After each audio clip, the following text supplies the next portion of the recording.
Hi, for my final project, I wanted to explore Oahu, one of the islands in Hawaii, to analyze the environmental and social landscape of the island. So, in the beginning of the site, we see an introduction where I'll explore why Oahu is important because it is the most visited island in Hawaii, and so that really impacts the environment and the social environment as well. So, and then we go to the methodology, which shows um, how I created this map, the following maps, as well as what data sets that I used.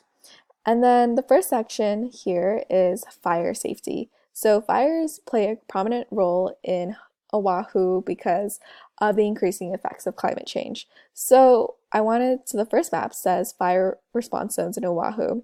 And to create this map, I used hill shading, and hill shading was effective in creating this map because it showed a more aesthetically and um, give us a better scale of understanding in how fires are located in Oahu. And then second, we use ArcGIS Online to create the fire risk zones and emergency shelters in Oahu. So at first you can see that this map is also interactive. So you can just see like where the fire risk zones are and see what the zone is based on the legend.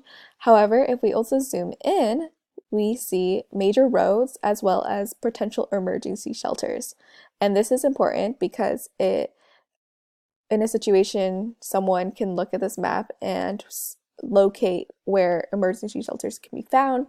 And this can do it based on the scale of what they're looking at.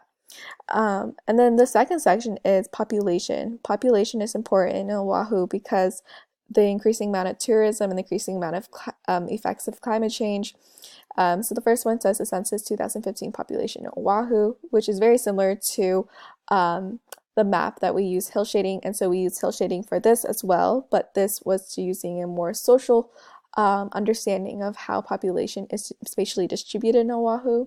And then we also did the same thing for 2000 census in Oahu, but specifically focusing on ethnicity. So over here we can see how ethnicity plays a role in based on the 2010 census, and using dot density mapping was more effective than using choropleth mapping because it allowed the data to be more visually digestible. And then lastly, we have the male and female population Oahu, where we used dot density mapping to show the gender differences in population. And this was also effective in comparison to choropleth mapping because it allowed a better spatial approach to see what the population looks like. So these is the analysis of Oahu. Hopefully you enjoyed.